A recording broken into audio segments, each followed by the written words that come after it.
did you realize that something was amiss? So every Sunday morning, my column goes online, and I share it on every social network. It's part of the job now. And about a year ago, when Facebook first introduced the subscriber feature, I started sharing it there. And I actually stopped using Facebook at the time because it just wasn't doing anything for me. And you have 400,000 followers. Well, so back then it was 25,000, and I would get thousands of likes on things and hundreds of reshares. Now I have 400,000 followers, and I get 11 likes on my column and maybe 1 reshare. And so I did that last week, and I saw this little thing that said promote this post. And I did it, paid $7, and said, let me see what happens. And I had a 1,000% increase. And I started looking at the newsfeed and asking other reporters and people that share content on there. And they were saying they were seeing the exact same thing. So as the number of subscribers has gone up like this, the interaction has gone down like that. So your hypothesis isn't just that paying for a post can promote it, but that Facebook is also suppressing content that's not paid for. Yeah, if I have 400,000 followers on there, and I'm getting 11 likes, and I can actually, I've done tests where I've looked at the click-through rates. You know, these are pages, these are columns that get 1 million page views on the New York Times, and it's getting 11 likes on Facebook. I can see that people are not seeing it.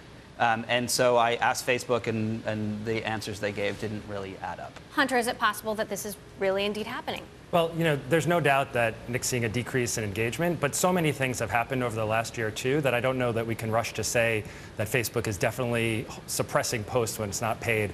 What they're trying to do is they have an abundance of data. They know what my friends have listened to because Spotify publishes the newsfeed. They know all the different articles that I've clicked like on. And I think what they're trying to figure out is how should we order this data? It's also possible that since so many of Nick's followers are people who click that follow button, not actual friends, that whereas a year ago Facebook thought that was really valuable, maybe they were chasing Twitter, trying to get a lot of those what they call asymmetrical follows as opposed to people that you really know. Now a year later they're looking at the data and saying, we actually want to see pictures of our friends' babies, not necessarily find information from columnists there. What do you think of that? You know, I think that part of that is definitely probably true. I think that, you know, when they first introduced Subscribe, they were going after Twitter, and this is something they've done several times with the newsfeed. But when you're reaching 0.002% of the people that you interact with, friends included, I think that means there's a problem with the newsfeed. And when I approach Facebook about it, you know, they spin it and say, hey, you know, we've noticed since we've introduced sponsored ads, which always float to the top, right? There's always 2 or 3 at the top of the newsfeed. We've noticed that we've had a 2% drop in interaction on the newsfeed, and we're very happy with that.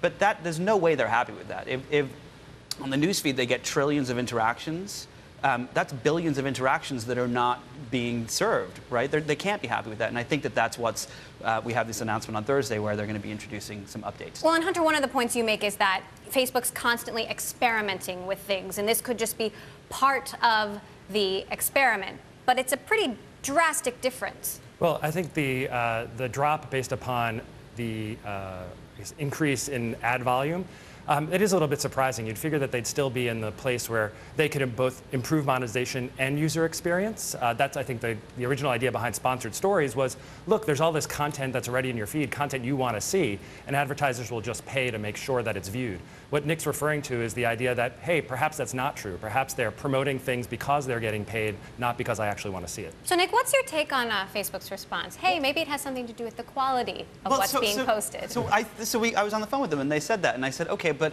when I write a story about, you know, Apple introducing an iWatch that gets a gargantuan response on every network and nothing on Facebook, then sure, maybe my stuff sucks. It's fine if it does.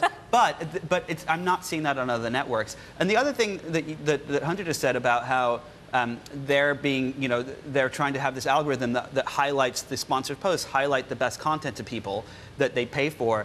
So in that case, why would they want to highlight the things that people don't want to interact with of mine? So why am I even have that option? Does that make sense? Right. So in a world where you can pay for your posts and the paid stuff floats to the top and the free stuff does not float to the top, you know, where does that go? I mean, what's the point of using Facebook? Correct. Well, I mean, I think you obviously have access to an incredible amount of content. I think Facebook's greatest challenge dealing with sort of this abundance of data, and maybe this is one of the things they're going to refer to on Thursday, is as they're shaping what you see in your feed, what are they telling the consumer Facebook is for? Is Facebook a place I come in the morning to find the news from columnists I follow? Is Facebook a place that I go during the day to see the latest pictures from what my friends have eaten for lunch? Or is Facebook a place I can go and watch videos, listen to music, discover new media because my friends have encountered that outside of the service? I think right now that's a confusing question. Right, Facebook is having an identity crisis. Oh, yeah, without a doubt. And as a user on Facebook, I'm having an identity crisis because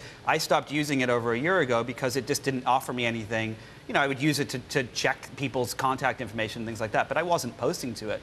So with the subscriber feature, it was like, okay, well, now I have a new reason to use this, right? This helps my job. And now if that's not going to work, well, then I'm back to square one. And you sort of, you know, implied in your column that you've considered leaving Facebook. I mean, how do you feel now? You said you felt duped. Yeah, I mean, it's now like, with this response, how are you feeling? It's like they're saying to me, hey, you've got a room full of 400,000 people you can talk to and show your columns and your books to, but we're not going to let you know where the room is. What's the point? I think it's possible that people who are interested in commerce, not conversation, will have to pay a little bit to get their message heard.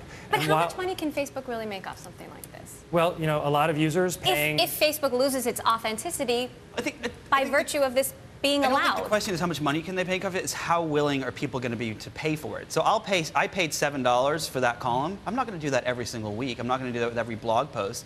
I would literally be just giving Facebook But it might paycheck. turn out that the New York Times would be very willing to subsidize, you know, sponsoring Nick's stories when he's sharing that. They might not want to sponsor his Foursquare check-ins. They might not want to sponsor his tweets. Maybe Hunter can sponsor my stories. Okay, so they have this newsfeed event coming up on Thursday. Hunter, what do you think this could be? I'm hoping for two things. One, telling us a little bit more about how to make use of our newsfeed. So I can go to YouTube, I can go to Facebook, and I can say, I want to see the YouTube videos that my friends have shared, or I want to see a particular type of information. I think they also might be starting to expand the user experience, the design. Facebook in a feed is a very vertical experience. It was built for the browser with a sort of a scroll bar. We're now in a world of touch screens where I should be able to use all 360 degrees, let me swipe right and left. I'm curious to see if they start to innovate on that front as well. What do you think? Yeah, I mean, I think if you look at the newsfeed from when it was first introduced years ago, it really hasn't changed. Sure, they've made the photos bigger and they've added almost like a cards-like experience where you can see links and things like that. But for the most part, it's square images and it looks exactly the same. And I think that, you know, they really need to adapt and change it. You know, Facebook has a problem where people really don't know what they're going to get, like Hunter said, and I think that they need to give you the option to be able to kind of decide and know what you're going to see when you go there.